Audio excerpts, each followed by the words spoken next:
think folks are finding the new league, and we want to be um, respectful of your time. So we'll go ahead and get um, started, and we can send out the recording for those who um, will want to see the beginning but didn't make it in because of the link confusion. So thank you for coming to another set of the Team Science Skills series put on by the Georgia CTSA. Just a one quick announcement. We do have future workshops on for the rest of this semester on team leadership and motivation. But these team skill workshops are recurring, so we'll have more coming up in fall and spring again. And you get to hear the Georgia Tech whistle for those of you who haven't heard it before. But today we have Dr. Bertolt Meyer here. He's going to be talking about diversity and representation in teams.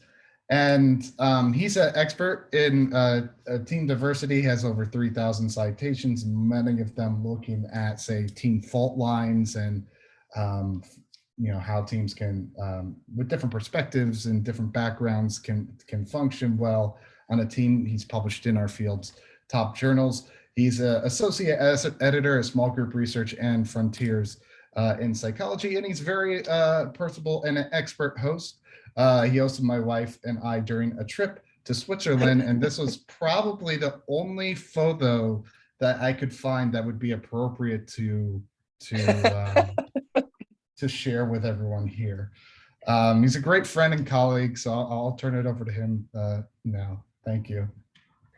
Thank you, Chris. Seeing that picture brings back quite a few great memories. Hello and welcome, everyone. My name is Bertolt, and it's a great honor to be here. I am on a kind of a mediocre hotel Wi-Fi, I realize. I'm wondering, is this okay? Because I could switch to the Wi-Fi on my mobile, which might be a bit faster. Am I coming across okay? Chris, tell me something. Yeah?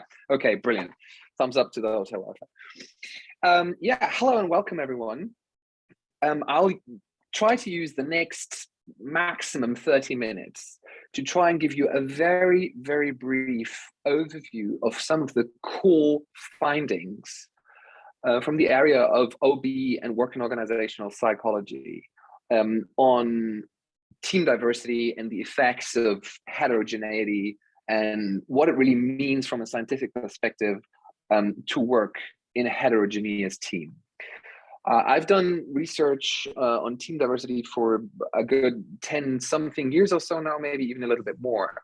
I find it a fascinating research subject because it's a societal challenge, our dealing with diversity. And I think dealing with diversity is especially interesting at the workplace because the workplace brings people together who didn't choose each other, who need to collaborate towards a common goal and spend a lot of time with each other, right?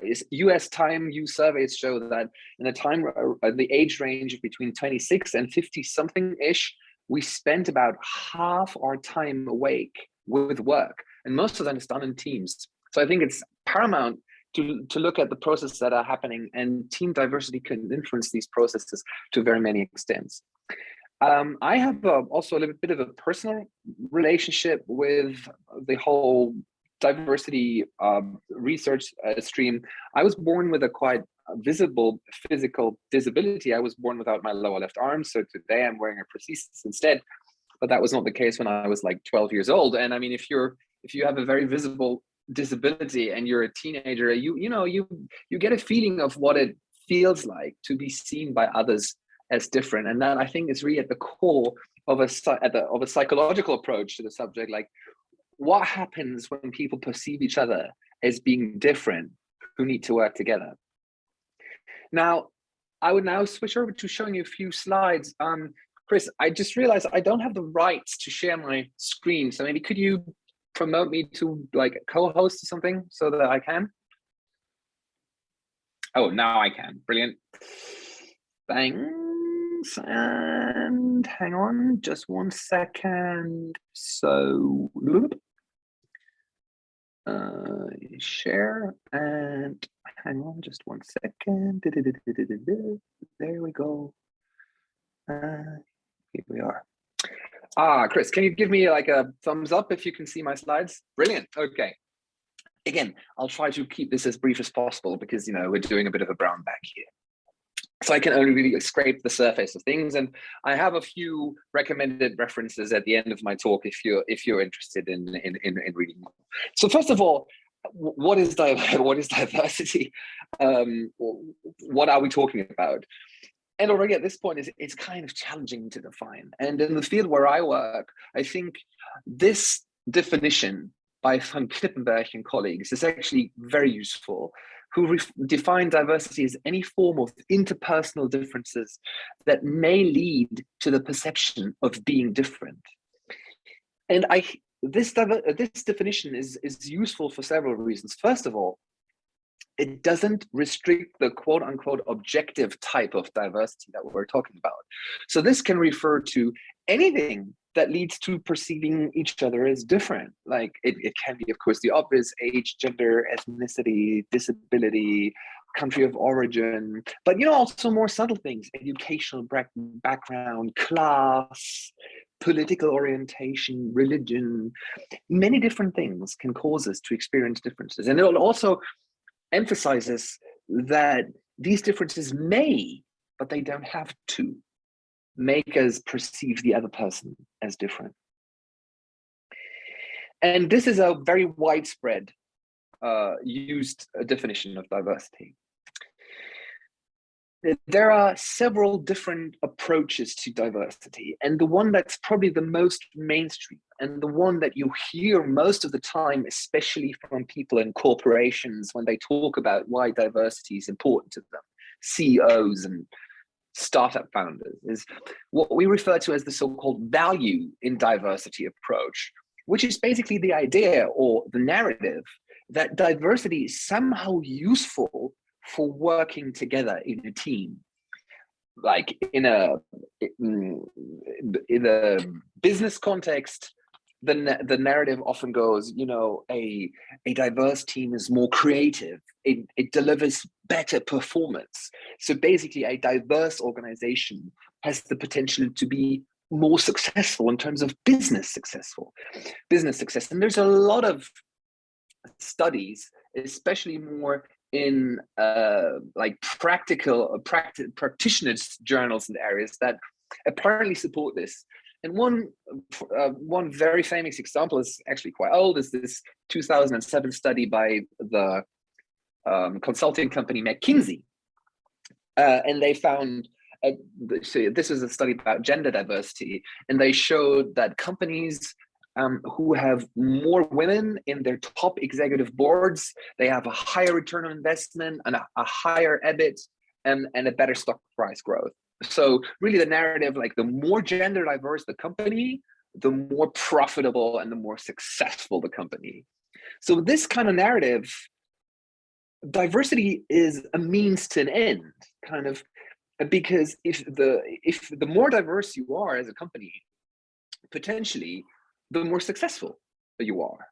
And this is again a very widespread narrative, but of course it does come with a caveat, and that is it's very utilitarian in the sense of we support diversity because it's good for the business.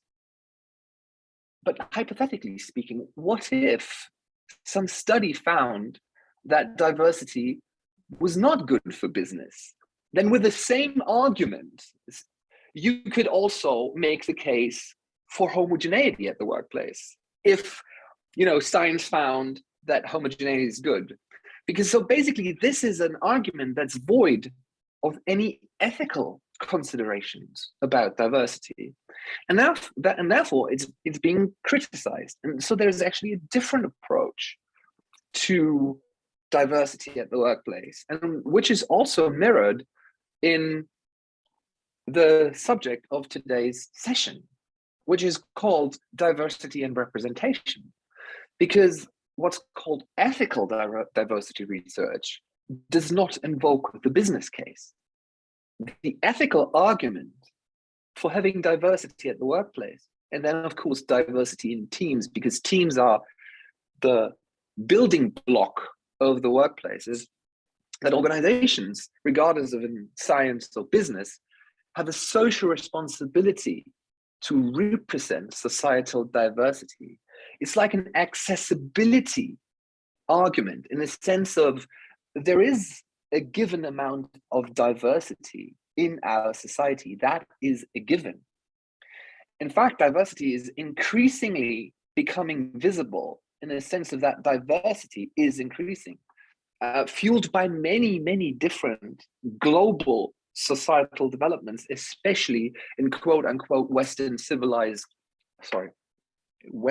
industrial societies. Those include, but are not limited to, demographic changes, equality and civil rights movements, migration and international mobility, a proliferation of educational pathways with corresponding diversification of job backgrounds, and an increased visibility of previously marginalized societal groups. And it's the ethical argument that for a fair society, the diversity at the societal level needs to be represented on all subsystems operating in society, especially the important subsystems, such as the business subsystem. And therefore, if a society has a certain amount of diversity, it's an ethical requirement to represent this diversity in business and therefore also in teams. And from this perspective, diversity is not an means to an end in terms of more profit, but it's a value in itself that does not require any further justification. So two very different ways of looking at diversity at the workplace. However, if you combine it all together, I'd say the scientific consensus is that for concrete working together at the workplace, diversity is both a promise, but it can also bring about some issues. The promises are evident, the idea that diverse teams can be, under certain circumstances, more creative than homogeneous teams. And the argument here is really an information processing argument, in the sense that think of a team consisting of 5 people who are extremely similar to each other. You know, they have the same gender, age, background. They come from the same city. They have studied the same thing. They have the same social network, the same group of friends. Basically, they all know very similar things. And they're faced with a very difficult problem.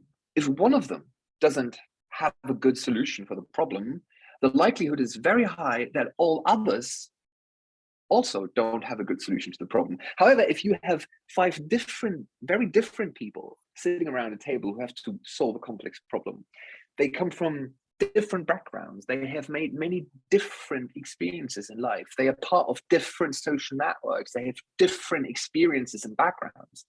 So then if one person doesn't know a good solution for a given problem, for a given challenging problem, then it's still possible that somebody else in the team has a good solution, in the sense of that diversity increases the informational background, the informational resources that the team can build on. And this might lead to better solutions and products. Also, if you are a company with a very diverse set of customers, it may be a good idea to represent the diversity of your customers among your employees as well, because that may lead to good services or products tailored to the diverse customers that you have. Especially in the age of demographic change, where it also becomes more and more difficult for organizations, not only in the business place, this is also true for science, to attract new talent. Diversity can be an important tool for retainment and recruitment. Because if you're trying to recruit from a societal group where you where you probably didn't recruit that much previously, diversity can add credibility to your claim that everyone is welcome in your organization. Because basically the story goes, you know, we really would love to welcome people like you in our organization, because look, people like you already work here. And therefore, overall, diversity might be very beneficial for organizational resilience and performance. However, it may also be a challenge because differences between people are typically not experienced as something positive. If people personally feel that somebody else is very, very different, typically that is connotated negatively. People who we experience as being very different from us, typically we trust less. Conflicts are slightly more probable in diverse teams if managed poorly. And that is why diversity can also be associated with decreased levels of collaboration, coordination, can therefore be more difficult to manage and can actually harm the performance of teams and organizations. And that's why diversity really is a double-edged sword. Also, there are a few other problems with diversity as a concept, and I can really only scratch the surface of those because diversity is an extremely broad term. And some researchers that have argued that it is overly broad, and that is just really an umbrella term of something that we should refer to more specifically as separation, variety, and disparity. Separation being differences of something that you can somehow quantify, but that are not associated with like better or worse or less or more. It's more like, for example, political spectrum, like left and right, that has a bearing on people's identity, whereas variety is more like, different things that are of equal value, that are just different, like different knowledge or experience backgrounds. And then there's also differences in things that are important for status, that differentiate among people and between the haves and the haves not, people with more influence, power, more access to resources than others. And this kind of differences has been referred to as disparity, for example. That's only one of the issues. Another issue of the entire field of diversity research that so far a lot of research on diversity in the organizational and business context has been relatively mute to the issue of stereotypes, because task stereotypes are ubiquitous at the workplace and they are associated with different social categories. Let me give you an example. It's actually my favorite example of task stereotypes. In 1992, Mattel released another Barbie doll, which at the time was technologically very advanced. Teen Talk Barbie had a built-in chip with a few sentences stored on it, and a loudspeaker and a battery inside. And if you pushed a button on her back, she would say a sentence from her set of sentences that she knew rather randomly. The thing was, this was Teen Talk Barbie, and she was supposed to represent the quote unquote average American female teenager at the time. And one of the sentences that Teen Talk Barbie would sometimes say is, math class is tough.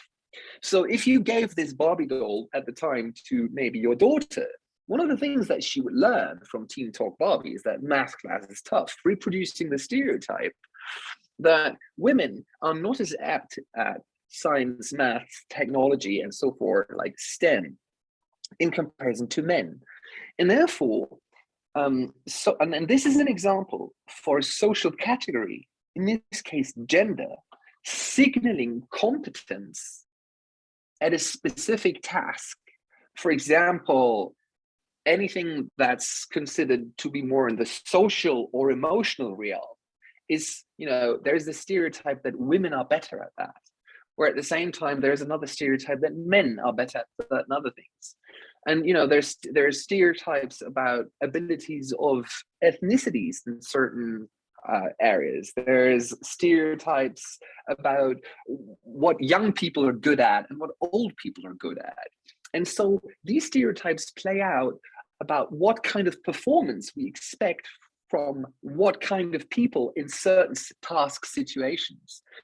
And this is a huge challenge for diversity research, because, if you are the only woman on a team of men, You can be stereotypically perceived as an expert if the team is faced with a task that is stereotypically female. You can also be perceived as the outsider in a task that's perceived as stereotypically male. So it's not just that being different isn't a challenge, you also have to take the task context and the corresponding stereotypes into account. This is something that I could go on about forever. We've done a lot of research about this, but I'm only scratching the surface of this at this point.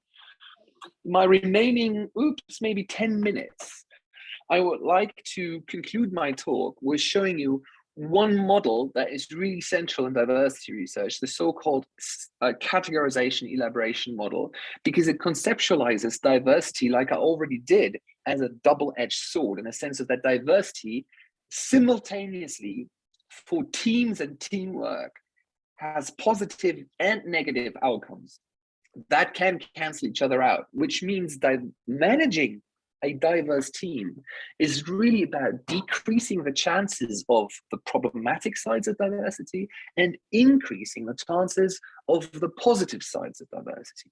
Let me show you.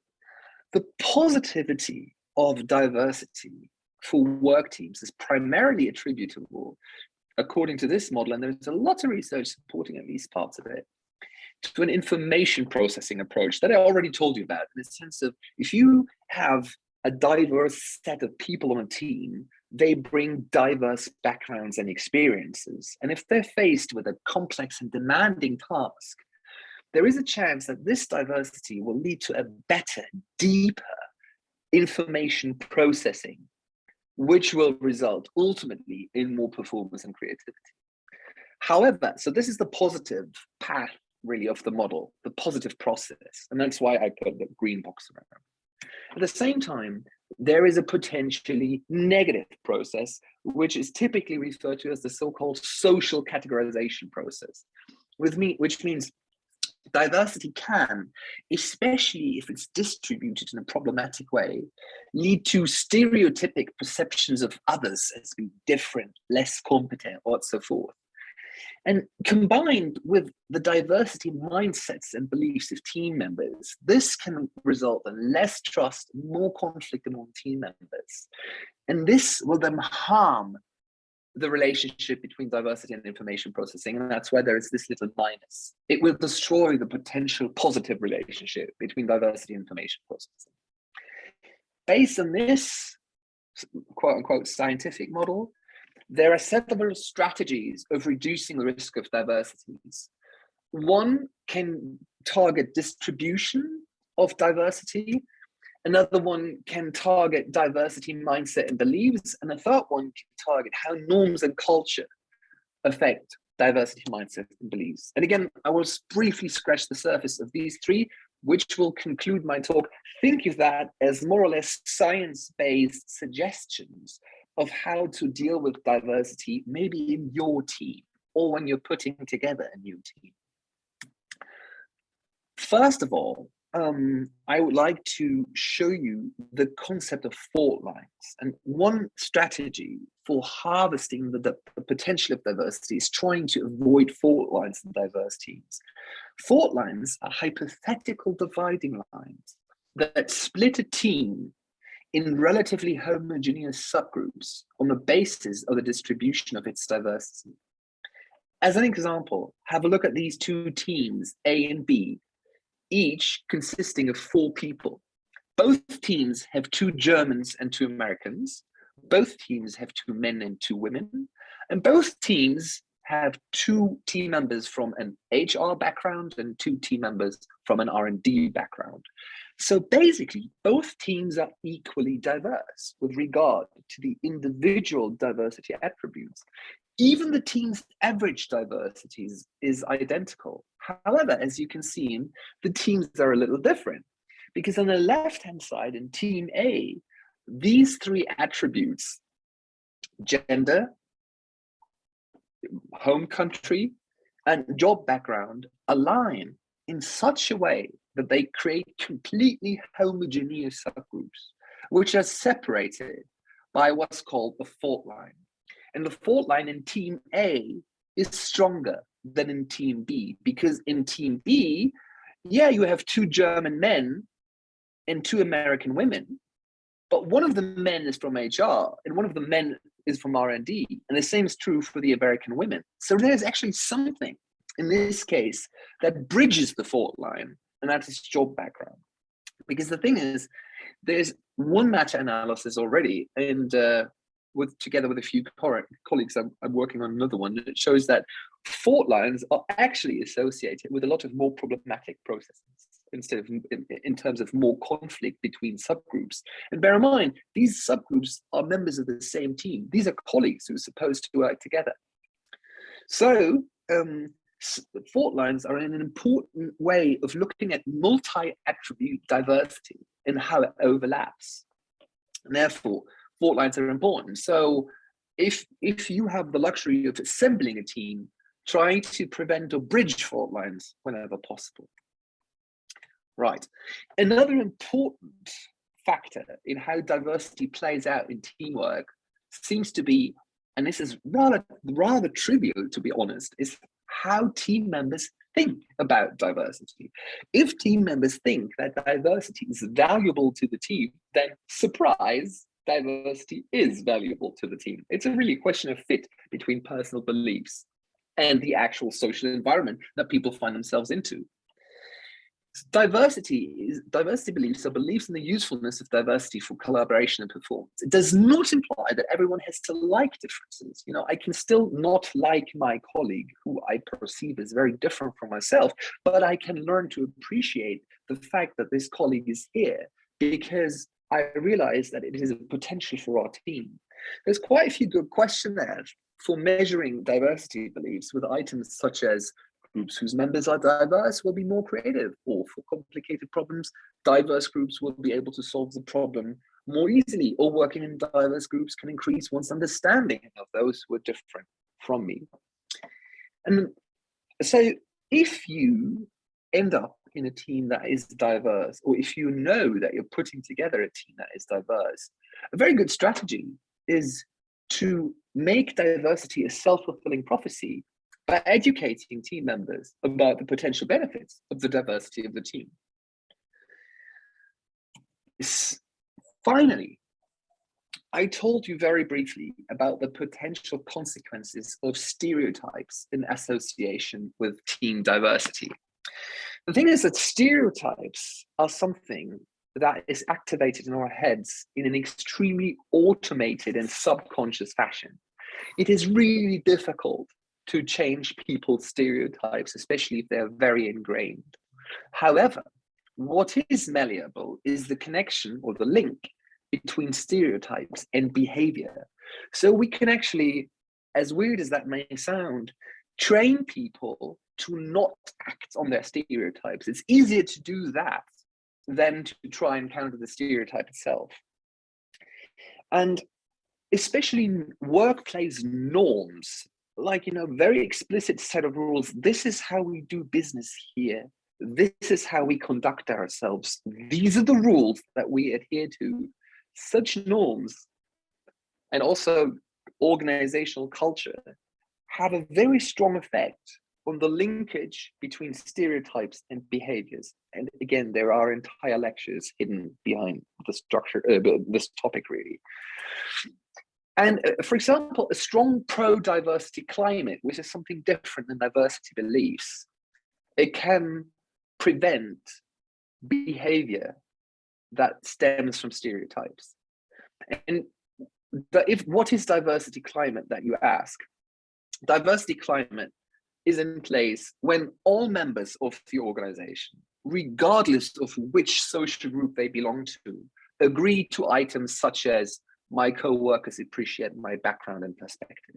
If everyone answers, I strongly agree, from the white collar, Ivy League educated young male to the slightly older part-time working female with maybe an ethnically diverse background, if everybody can say, I fully agree to this item, then the company has a good diversity climate. And the same is true for items such as my manager always treats me like a valued member of the team. I have the same opportunities for career growth as my co-workers, and capable people succeed at all levels in this organization, regardless of the group that they belong to, such as gender, nationality, race, disability, and so forth.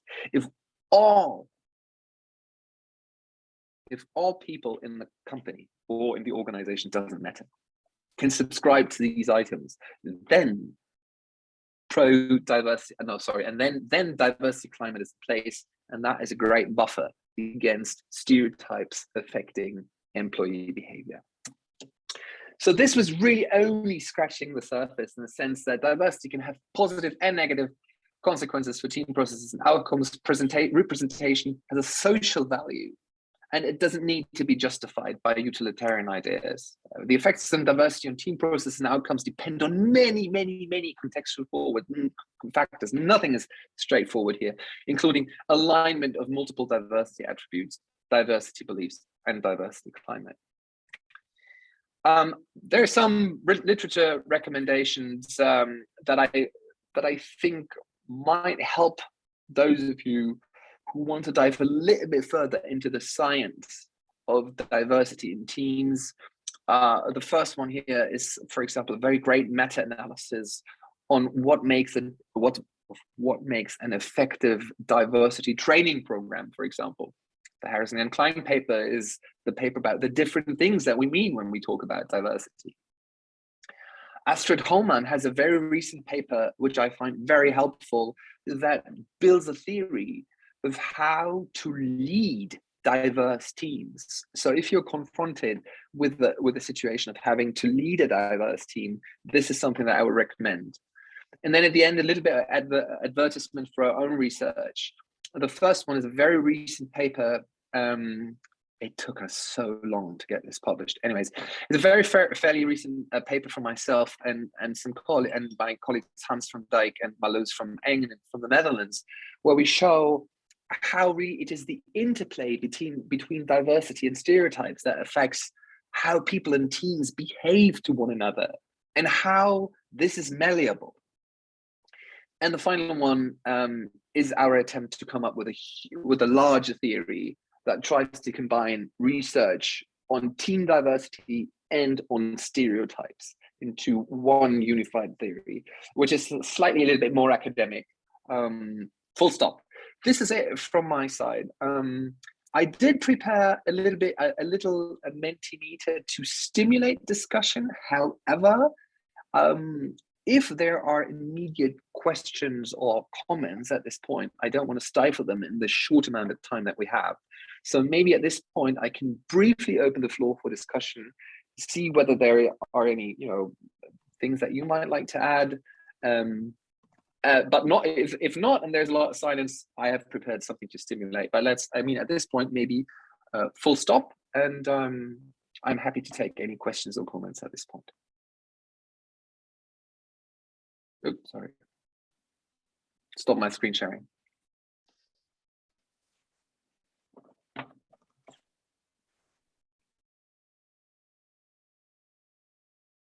Any questions?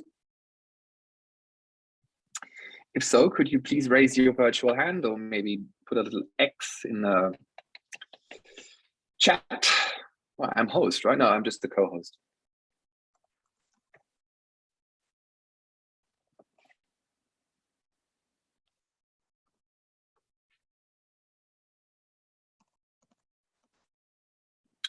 Okay, well, if that is not the case, let me maybe tease you a little bit. I did prepare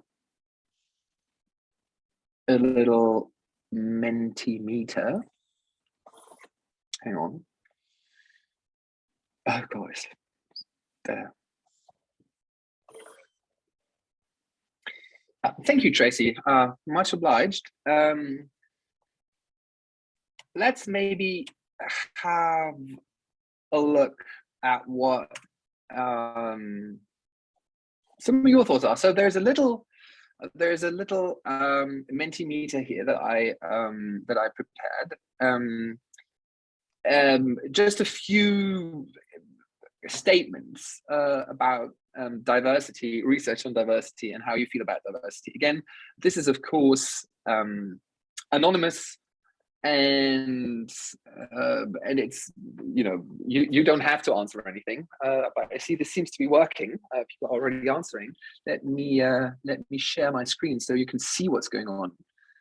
It would be really great if you could contribute. Hang on, let me share my screen again. There we go. No, hang on, this.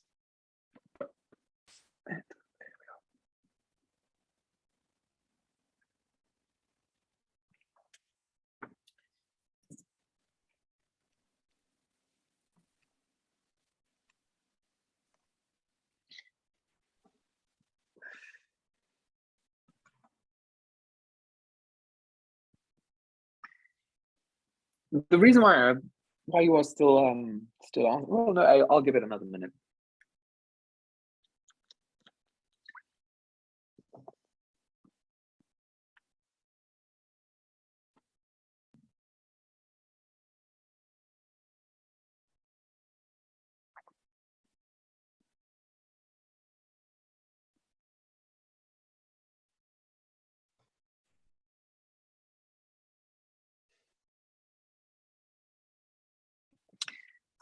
The reason why I picked these statements is, I mean, the two ones in the middle, diverse teams are more creative and conflicts are more likely in diverse teams. They're both from the scale of, from the measurement scale for diversity beliefs. And they encompass the double-edged sword of diversity, which is reflected in how you answer it, right? And on one hand side, you on average think that diverse teams are more creative, but at the same time you think conflicts are slightly more likely in diverse teams, and see that I think this is a good example of the challenges of diversity. It's the double-edged sword, and so if these processes cancel each other out, the good is lost to the problematic, and that's why creating the boundary conditions where the creativity can prevail over the conflict is really the main challenge in dealing with diversity. And of course, sometimes we struggle with approaching colleagues who we feel are different from us, but that doesn't really seem to be the case among you here in the audience. But of course, even especially like in the last couple of years, we all realized probably, also in the business context and also in academia, that diversity is also becoming a bit of a touchy subject. It's been associated with a lot of politically charged discussions and so forth.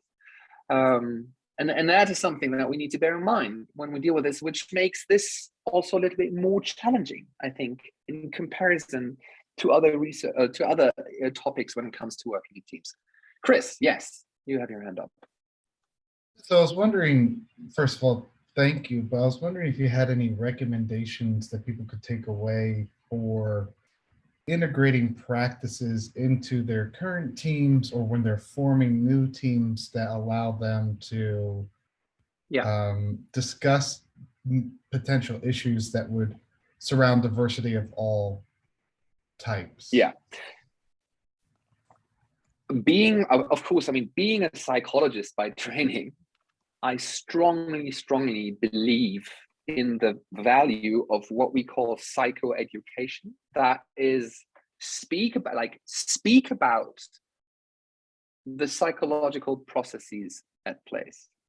So, for example, I find it very helpful to actually communicate with my team about the fact that diversity is a double-edged sword, and that it can bring about the two things that we see on this very slide. It has a lot of potential, but let's not sugarcoat it.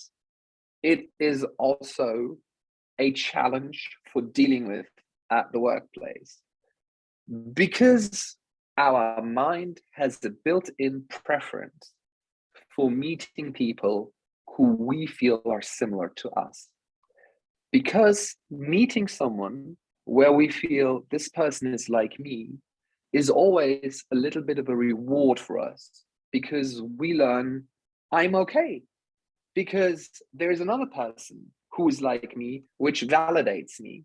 Which, if you turn it into the opposite, if we meet a person who we feel is very, very different from us for whatever reason, it is always the opposite of validating to ourselves. And I think it's really important to talk about this because it's such a normal thing also to struggle with experiencing interpersonal difference. There's nothing to be ashamed of, really. So what I think we need is a very, very sober approach to the subject, which undoubtedly can be difficult in a time where questions surrounding the term diversity are also part of some very polarized political debates. No reason to sugarcoat this. But I think communication about communication is important. And if I would give just two pieces of advice or maybe three, try to avoid fault lines or educate people about fault lines. Talk about the psychological processes that work at the workplace in the context of diversity. If you don't feel comfortable with doing that yourself, find someone to come in to do that. And third, try to address the issue of stereotypes by there's something that you can do to yourself. There's a little practice that you can do, and that is next time that you feel negative about a person, next time that you feel that you don't like someone or that you're taken aback or whatever, question yourself whether your response to this person is based on something that you actually observed, or whether it's more like a gut feeling that may stem from stereotypes. Let me give you a concrete example. I was attending a science conference, and I was sitting in a back row together with a conference buddy of mine a friend of mine who I always meet at conferences. And we have a similar research interest, and there was a talk by this female researcher who we had never heard of, but it was a talk that seemed relevant for our field. And there she was giving her talk, and I thought, wow, she's really good, and her ideas are so good. And then I realized, oh wow, she has a really, really good study on the subject, a study that almost made me feel a little bit jealous. I was like, shit, I wish, sorry about my language, I wish I had done this. And then she continued and showing that, she had already had it accepted, at one of the top journals where I had never made it before. So I was sitting there, and then what did I do? I turned over to my colleague. I didn't really monitor my behavior. It was just spontaneous and instant, and sent something along the lines, but come on, she's a bit of a cow or something, something derogatory about her to him. I had never met this fellow researcher, and the only reason why I said this at this moment was to defend my self-worth, because apparently she was being so much better than I was, or she was going somewhere where I was aspiring to go to. So I couldn't challenge her on the level of competence. So I had to do it on another level. I had a very negative feeling about her, but only because of my stereotypes that someone who's more successful must be somehow bad in another way, right? And this was purely my stereotypes talking. And I've learned to try, at least I hope I did, to try and challenge these imminent behavioral responses to coming to contact with someone who had never had before.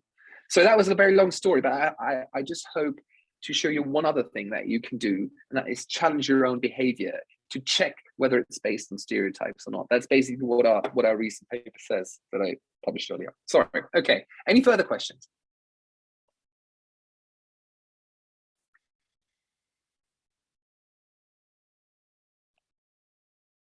Let me finish my screen sharing at this point.